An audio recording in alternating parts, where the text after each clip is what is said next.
আসসালামু আলাইকুম, সবাই কেমন আছেন? আশা করছি সবাই অনেক ভালো আছেন। আলহামদুলিল্লাহ আমিও অনেক ভালো আছি। তো আজকে আপনাদের সাথে শেয়ার করব অনেক মজার একটা রেসিপি। আমার হাজব্যান্ডের অনেক পছন্দ এটা। আর বিশেষ করে যারা সবজি খুব একটা পছন্দ করেন না, সবজি খেতে চায় না, তাদেরকেও যদি এইভাবে রান্না করে দেওয়া যায় তারাও কিন্তু অনেক পছন্দ করে খাবে। তো আজকে ডিম দিয়ে একটা মজাদার সবজি রান্না দেখাবো আপনাদেরকে। আপনারা এটা চাইলে যে কোনো সবজি দিয়েই করতে পারবেন। তো রেসিপি শুরু করে দেই। প্রথমে আমি এখানে ডিমগুলাকে ভালো করে ধুয়ে নিলাম, নিয়ে এখন এটাকে আমি সিদ্ধ বসাই দিছি। তো ডিমটা সিদ্ধ হতে হতে আমি এইখানে যে সবজিটা দিয়ে রান্না করব সেটা হচ্ছে সিম। তো এখনই এই সিমগুলো আমার শাশুড়ি নিয়ে আসলো আর কি বাজার থেকে। তো আমি এখানে এগুলো সব ঢালতেছিলাম। এই রান্নাটার জন্য অবশ্যই একটু বিচিওয়ালা সিমটা নেওয়ার চেষ্টা করবেন, তাহলে রান্নাটা খেতে বেশি মজা হয়। তারপরে এই তো ধনিয়া পাতাগুলা, তারপরে কাঁচামরিচ, এগুলো সব এখন বাজার থেকে নিয়ে আসছে। তো এটা রান্না করতে আমার এগুলো লাগবে, সাথে 2টা টমেটোও লাগবে। তো আমি সবগুলা একসাথে নিয়ে নিলাম। এখন এগুলো আমার শাশুড়ি বাজার থেকে নিয়ে আসলো, তো এগুলো একটু আপনাদেরকে দেখায় দিলাম আর কি। তারপর এখানে নিয়ে নিচ্ছি আমি 4টা আলু। তো আজকে মূলত আমি রান্না করব ডিম দিয়ে, আলু দিয়ে আর শিম দিয়ে। তো অনেকেই কিন্তু সবজি দিয়ে ডিম রান্নাটা খেতে চায় না।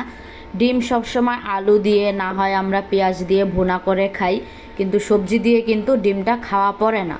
তো আমি এইভাবে রান্না করছিলাম। তো এটা আসলে এই রান্নাটা আমি শিখছি আমার বাসায় যে হেল্পিং হ্যান্ড, তো ওনার কাছ থেকে ওই আপুটা আমাকে এই রান্নাটা শেখাইছে। তো ওই আপুটা রান্না করছিল, একদিন আমাকে দিছিল রান্না করে, তো খেয়ে অনেক ভালো লাগছে। তো তার কাছ থেকে মূলত এই রেসিপিটা আমার শেখা। কেননা আমি কখনো ডিম দিয়ে সবজি দিয়ে খাই নাই, আমি সবসময় ডিম ভুনা অথবা আলু দিয়ে রান্না করে খাইছি। তো সিম দিয়ে তো খাইই নাই।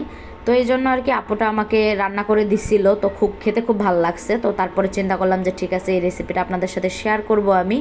তো এই কারণে আমি সিম, আলু এগুলো সব কেটে নিচ্ছিলাম, নিয়ে সব কিছু ভালো করে ধুয়ে নিছি।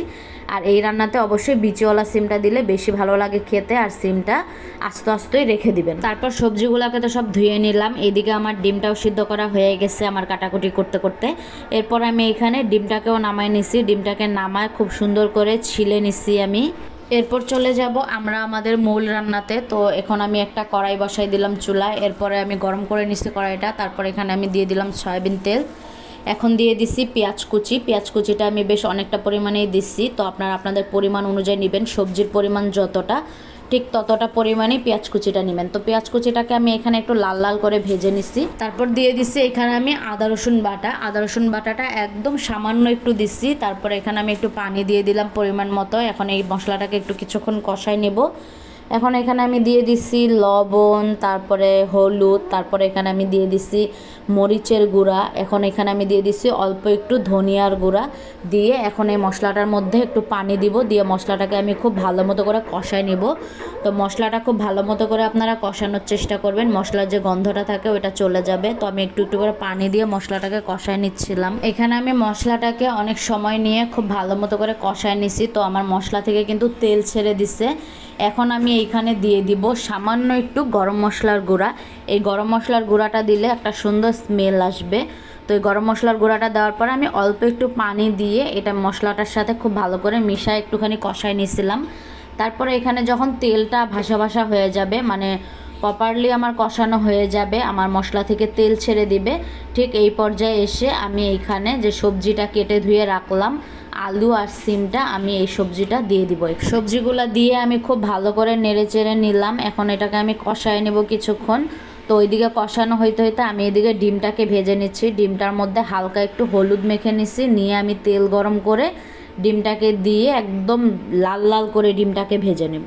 তারপরে এই তো এদিকে আমার ডিমটাও ভাজা হয়ে গেছে। ডিমটাকে কিন্তু আমি খুব সুন্দর করে ভেজে নিচ্ছি। আর ডিমটা একদম লাল লাল করে ভাজলে ডিমের উপরে একটা মোটা লেয়ার পরে, আর তখন ওটা তরকারিতে দিয়ে রান্না করলে একদম রসটা ঢুকে খুব সুন্দর হয় ডিমটা। তো আমি ভেজে নিছি লাল লাল করে, আমার ডিমটা ভাজা একদম কমপ্লিট। তো এইদিকে আমার সবজিটাও কষানো হয়ে গেছে। আমি এখন এই সবজিটার মধ্যে পরিমাণ মতো পানি দিয়ে দিব। আমি অনেকক্ষণ সবজিটাকে কষাইছি, আর এই সবজিটা কিন্তু কষাইতে হবে। সিমের যে একটা গন্ধ আছে, কষানোর মাধ্যমে গন্ধটা চলে যায়।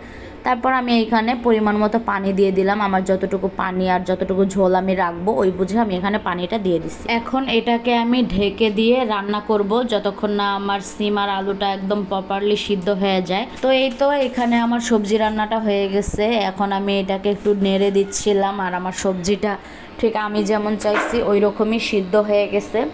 তো এখন আমি এখানে দিয়ে দিচ্ছি ভেজে রাখা ডিমগুলা। আমি যে ডিমগুলা ভেজে রাখলাম ওইগুলাকে দিয়ে আমি একটুখানি নেড়ে ডিমগুলাকে আর কি ঝোলের সাথে মিক্স করে দিচ্ছিলাম।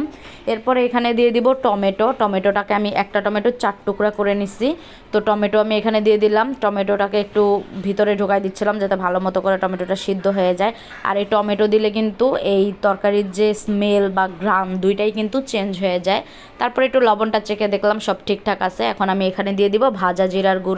আর তারপর এই যে আমার তরকারিটা একদম কমপ্লিট, এত সুন্দর হয়েছে। আমি এখানে কয়েকটা কাঁচামরিচ আর ধনিয়া পাতা কুচি দিছি একদম লাস্টে, দিয়ে চুলাটাকে কিছুক্ষণ আস্তে রেখে অফ করে দিছি। তো ওই ক্লিপটা নেওয়া হয় নাই। তো যাই হোক, তরকারি তো আমার হয়ে গেছে। আর আমার তো বরাবরেরই অভ্যাস, মানে যে কোনো খাবার হয়ে গেলেই ওটাকে আমি একটু টেস্ট করে দেখি। তো আমার তরকারি হয়ে গেছে। তারপরে আমি গরম ভাতের সাথে তরকারিটা নিয়ে নিচ্ছিলাম, এখানে খেয়ে দেখবো যে কেমন হয়। তো আমার নেওয়া দেখে আমার শাশুড়িও বলতেছিল যে আমাকেও দাও, তুমি খাচ্ছ একা একা, আমিও দেখি ট্রাই করে কেমন লাগে। তো আমার শাশুড়িও প্লেটে ভাত নিয়ে আসছিল। তারপরেই তো আমরা বউ শাশুড়ি দুইজনে ভাত আর তরকারি নিয়ে খেতে বসে গেছি আমরা দুইজনেই। তো দেখি খেতে কেমন লাগে। নিজে রান্না করলাম এই প্রথমবার এইভাবে সবজি দিয়ে ডিম রান্না।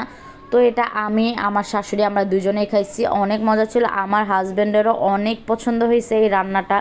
আপনারা অবশ্যই বাসায় এইভাবে ট্রাই করে দেখবেন। সিম দিয়ে এইভাবে ডিম রান্না আমি কখনও খাই নাই, বাট আসলেই এটা অনেক অনেক অনেক মজা খেতে। তো এটা যদি ট্রাই না করেন আসলে মিস করবেন।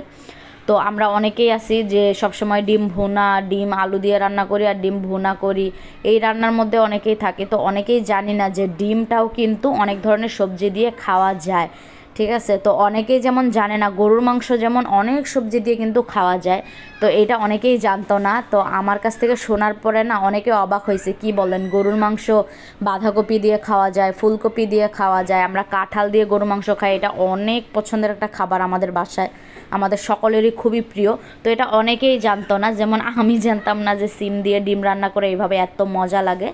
তো যাই হোক, আমরা এখানে খাচ্ছিলাম আর কি, আর আমার কাছে ভীষণ মজা লাগতেছিল। তো এখানে আমার শাশুড়িও বলতেছিল যে না, রান্নাটা অনেক বেশি মজা হয়েছে।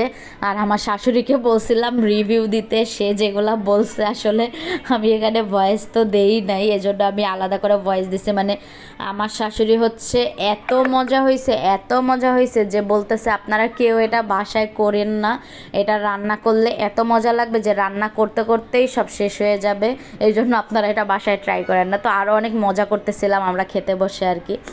তো যাই হোক, ভিডিওটা কেমন লাগলো অবশ্যই একটা কমেন্ট করে জানাবেন। আর যদি রান্নাটা আপনারা ট্রাই করেন আমার ভিডিওটা দেখে, রান্নাটা আপনাদের কাছে ঠিক কতটা মজা লাগলো সেটাও অবশ্যই কমেন্ট করে জানাবেন। আর এতক্ষণ আমার ভিডিওটা ধৈর্য ধরে দেখার জন্য আপনাদের সকলকে অনেক অনেক অনেক ধন্যবাদ।